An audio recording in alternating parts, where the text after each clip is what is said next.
প্রিয় ছাত্রছাত্রীরা, আজকের পর্বে আলোচনা করব তোমাদের দশম শ্রেণী অর্থাৎ তোমরা যারা 2025 মাধ্যমিক দেবে তাদের জন্য বাংলা বিষয়ের মডেল প্রশ্নপত্র নিয়ে আজকের পর্বে আলোচনা করব। এটি তোমাদের টেস্ট পরীক্ষা এবং ফাইনাল পরীক্ষার জন্যও কিন্তু উপযুক্ত। তো এই প্রশ্ন সেটটি তোমরা ভালো করে প্র্যাকটিস করো। অবশ্যই তোমাদের যে টেস্ট পরীক্ষা হবে সেখানে কিন্তু খুবই গুরুত্বপূর্ণ হতে চলেছে এই প্রশ্ন সেটটি। তো তোমাদের এখানে যে বাংলা প্রশ্নপত্র আমি আলোচনা করব সেটা কিন্তু 90 নম্বরের তোমাদের পরীক্ষা হবে, তারই প্রশ্নপত্র আলোচনা করছি। দেখো, সময় পাবে তোমরা 3 ঘন্টা 15 মিনিট। তো এখানে প্রত্যেকটা পার্ট আমি আলোচনা করব, উত্তর সহ দেখে নাও। এবং প্রথমেই তোমাদের বলি যে এখানে কিন্তু তোমরা 17টা এমসিকিউ প্রশ্ন পাবে এবং আর যে পার্টটা পাবে তার মধ্যে কিন্তু 19টা পাবে এসএকিউ পার্ট। ঠিক আছে, এই টোটাল 36টা প্রশ্ন তোমাদের কিন্তু 1 মার্কসের রয়েছে। তো প্রথমে আমি এক এক করে আলোচনা করব যে এমসিকিউ প্রশ্ন 17টা। প্রথম নির্দেশ, সঠিক উত্তরটি নির্বাচন করো। এখানে এক দাগে প্রশ্ন যে বিরাগীর ঝোলার ভেতরে যে বই ছিল তা হলো। এটা জানতে চাইছে যে বিরাগীর ঝোলার ভেতরে কি আছে বা কি ছিল। তো এখানে তোমরা এটার উত্তর করা হচ্ছে গীতা। বিরাগীর ঝোলার ভেতরে যে বই ছিল সেটি গীতা। জ্ঞানচক্ষু গল্পে যে পত্রিকার নাম আছে, জ্ঞানচক্ষু গল্পে কিন্তু সন্ধ্যাতারা পত্রিকার নাম রয়েছে। 3 নম্বর, অপূর্বর পিতার বন্ধু হলেন। অপূর্বর পিতার বন্ধু কিন্তু নিমাই বাবু। কুমার ইন্দ্রজিৎকে রাবণ রাজা অভিষেক করালেন।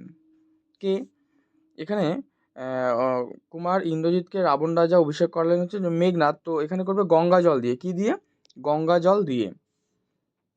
আফ্রিকা কবিতাটি রবীন্দ্রনাথ ঠাকুরের যে কাব্যগ্রন্থে আছে সেটি হলো পত্রপুট। আমাদের মাথায় বোমারু, পায়ে পায়ে হিমানির বাঁধ। ঠিক আছে, তো এটা কবিতা থেকে নেওয়া হয়েছে। আচ্ছা, নেক্সট প্রশ্ন 7 নম্বর, বাবু কুইল ড্রাইভার্স এই কথাটি কে বলতেন? কথাটি বলতেন লর্ড কার্জন। তো প্রথম পাতার এই 7টা প্রশ্ন হলো। পরবর্তী দেখো, নম্বর প্রশ্ন রয়েছে, ফাউন্টেন পেনের নেশা শৈলজানন্দ যার কাছ থেকে পেয়েছিলেন তিনি হলেন। তো 8-এর উত্তর করবে ক শরৎচন্দ্র। চীনারা চিরকালই লেখার জন্য ব্যবহার করে আসছে। কি ব্যবহার করে আসছে? তুলি। চীনারা চিরকালই কিন্তু লেখার জন্য তুলি ব্যবহার করে আসছে। এবারে ব্যাকরণ পাঠ রয়েছে 10 থেকে। দেখো যে কর্মধারায় সমাসে প্রাধান্য থাকে। কিসের প্রাধান্য থাকে? পরপদের অর্থের কিন্তু প্রাধান্য থাকে। আচ্ছা, নম্বর কোয়েশ্চেন, নিবের কলমের মান মর্যাদা বাঁচিয়ে রেখেছিলেন একমাত্র সত্যজিৎ রায়। তো দেখো মান মর্যাদার নিচে আন্ডারলাইন করা রয়েছে, বলছে এখানে নিম্নরেখ পদটি কোন সমাসের উদাহরণ, মানে এই যে মান মর্যাদা। ঠিক আছে, তো এখানে করবে দ্বন্দ্ব সমাস, কারণ মান ও মর্যাদা, মান মর্যাদা, এটা দ্বন্দ্ব সমাস। 12 নম্বর, ক্রিয়াপদের সঙ্গে নামপদের যে সম্পর্ক তাকে কি বলা হয়? কারক। সে যে বর্মায় এসেছে এ খবর সত্য। নিম্নরেখ পদটি কোন কারকের উদাহরণ? দেখো বর্মা এর নিচে আন্ডারলাইন করা রয়েছে। তো তোমরা বলেছে এখানে কারক নির্ণয় করতে, মানে কোন কারকের। তো এই যে বর্মা, এটা হচ্ছে করবে তোমরা অধিকরণ কারক। ঠিক আছে, সে কোথায় এসেছে? বর্মায় এসেছে, অধিকরণ কারক। গৌর অঙ্গ যার ব্যাস বাক্যটির সমাস হলো। গৌর অঙ্গ যার। আচ্ছা, এর যদি সমাস করো তখন হবে এটি বহুব্রীহি সমাস। ঠিক আছে, তো এইটা তোমরা জানাবে যে গৌর অঙ্গ যার এই যে সমস্ত পদটি কি হবে। 15 নম্বর, যে সমাসে পূর্বপদের বিভক্তি বা অনুসর্গ লোপ পায় না তাকে কি বলা হয়? অলোপ সমাস। তাকে বলে অলোপ সমাস। 16 নম্বর প্রশ্ন, যিনি কানে কলম গুজে দুনিয়া খোঁজেন, এই যে নিম্নরেখ পদটি কোন কারক, মানে কলমটা কোন কারক জানতে চাইছে। তাহলে উত্তর করে দাও কর্মকারক। ছোট মাসি একটা গল্প লিখেছি, নিম্নরেখ পদটি হলো, মানে ছোট মাসির নিচে দেখো এখানে আন্ডারলাইন করা রয়েছে। তো উত্তর করো কর্তৃকারক। ঠিক আছে, এটা হবে কর্তৃকারক। আচ্ছা, এরপরে দেখো তোমাদের হচ্ছে কম বেশি 20টি শব্দে প্রশ্নগুলোর উত্তর দাও।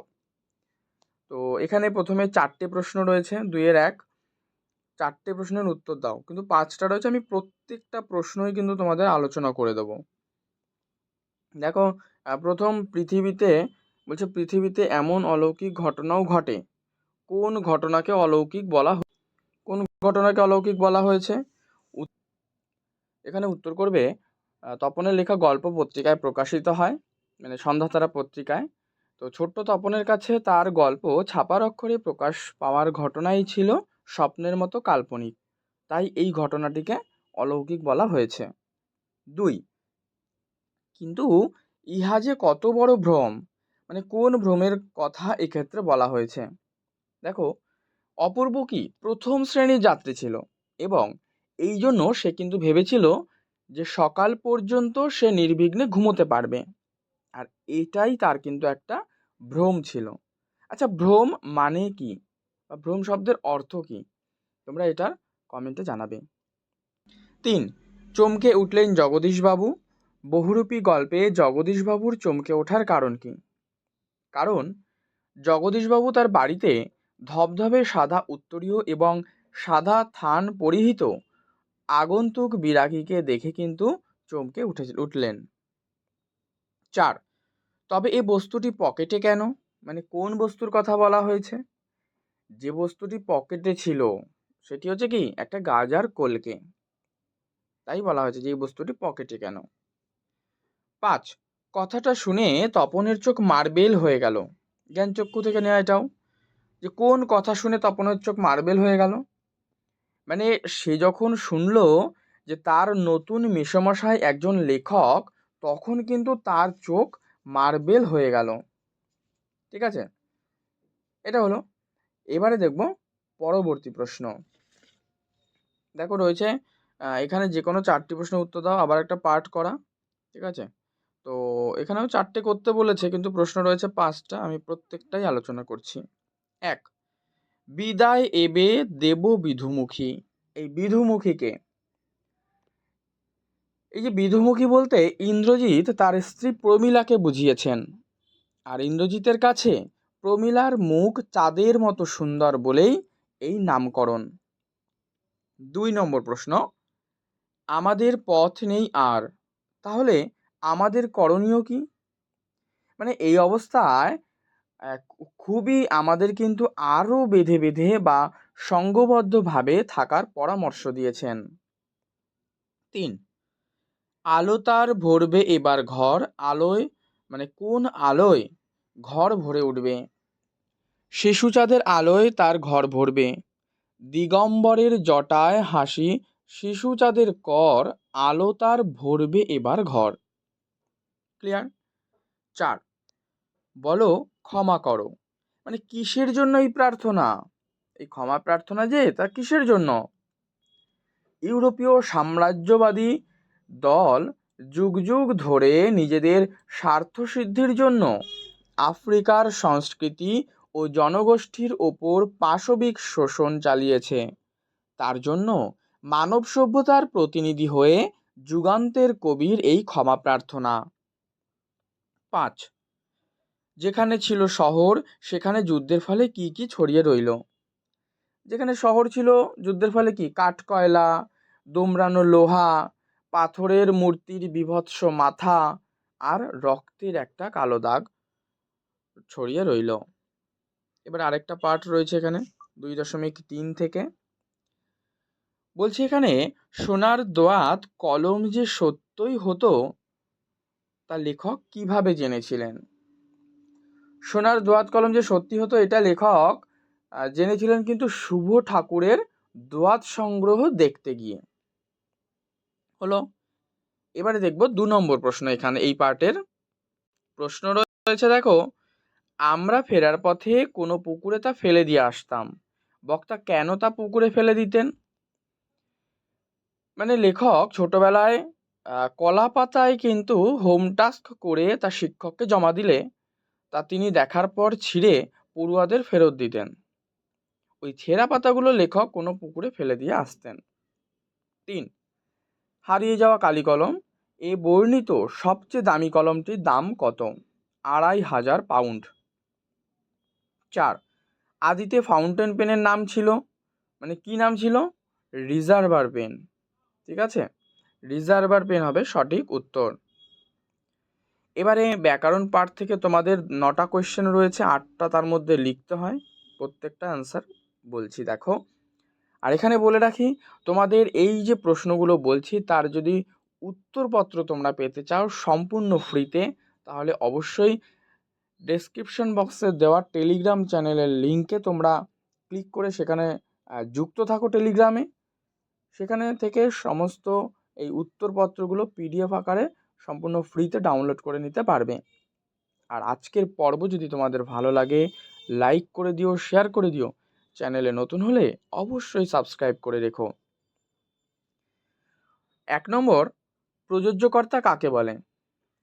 দেখো, প্রযোজ্যকর্তা মূল কর্তার যে করণীয় কাজ যাকে দিয়ে সম্পাদিত হয় তাকে কিন্তু প্রযোজ্যকর্তা বলে। যেমন শিক্ষক ছাত্রদের ব্যাকরণ পড়াচ্ছেন। 2, অকারক পদ কত প্রকার, কি কি? অকারক পদ 2 প্রকার, সম্বন্ধ পদ এবং সম্বোধন পদ। 3, সমধাতুজ কর্ম কাকে বলে? ক্রিয়াটি যে ধাতু নিষ্পন্ন, কর্মটিও সেই ধাতু নিষ্পন্ন হলে তাকে সমধাতুজ কর্ম বলে। যেমন খুব এক ঘুম ঘুমিয়েছি। 4, বিভক্তি আর অনুসর্গের একটা পার্থক্য। একটাই আমি বলে দিচ্ছি, দেখো অনেক পার্থক্য হয়। তো অনুসর্গের স্বাধীন অর্থ ও স্বাধীন ব্যবহার আছে, কিন্তু বিভক্তির স্বাধীন অর্থ আর স্বাধীন ব্যবহার কিন্তু নেই। তোমাদের সুবিধার জন্য একেবারে সহজ করে এটা কিন্তু বলে দিলাম। একটা লাইন মনে রাখলেই হচ্ছে যে অনুসর্গের স্বাধীন অর্থ আর ব্যবহার আছে আর বিভক্তির নেই, ব্যাস, সিম্পল কিন্তু বললাম। 5, জয়সূচক ধ্বনি ব্যাসবাক্যটিকে সমাসবদ্ধ করে সমাসের নাম লেখো। এটা হবে জয়ধ্বনি, আর সমাস যদি লেখো তাহলে হবে মধ্যপদলোপী কর্মধারায় জয়সূচক ধ্বনি। ঠিক আছে, জয়ধ্বনি। 6, ব্যাসবাক্য সহ সমাস নির্ণয় করো। ভোজ্য বস্তু, দেখো ভোজের বস্তু সম্বন্ধ তৎপুরুষ সমাস, আবার ভোজনের উপযুক্ত বস্তু মধ্যপদলোপী কর্মধারায় সমাস। চমকে ওঠে ভবতোষ, এই যে ভবতোষের নিচে আন্ডারলাইন করা রয়েছে, এরপর কারক আর বিভক্তি নির্ণয় করতে বলছে। এটা করো কর্তৃকারকের শূন্য বিভক্তি। 8 নম্বর হচ্ছে রথ ঘর ঘর, এই শব্দটির ব্যাসবাক্য সহ সমাস। আচ্ছা তোমরা এটা কমেন্টে জানাও। এখানে আমি HW দিলাম এটি। তো তোমাদের আজকের পর্বে দেখো প্রায় 3টে মতো প্রশ্ন কিন্তু আমি HW দিলাম, যেগুলো তোমরা কমেন্টে জানাবে। একটা অর্থ জানতে চেয়েছি, আর প্রথমে একটা কোশ্চেন, এই একটা কোশ্চেন। 9, দ্বিগু সমাসের একটা উদাহরণ। দ্বিগু সমাস কি? সমাহার, অর্থাৎ নবরত্ন লিখতে পারো, যে নবরত্নের সমাহার, মানে 9 রত্নের সমাহার, এটাও লিখতে পারো। বা পঞ্চবটের সমাহার, পঞ্চবটি। ঠিক আছে, 3 মাথার সমাহার, তে মাথা। আরও হয় ত্রিফলা, 3 ফলার সমাহার বা ফলের সমাহার, এরকম লিখতে পারো। তো যাই হোক, এই হচ্ছে তোমাদের 36টা 1 মার্কসের MCQ প্রশ্ন আমি আলোচনা করলাম, MCQ SAQ। এবারে তোমাদের প্রশ্ন থাকবে 3 মার্কসের প্রশ্ন।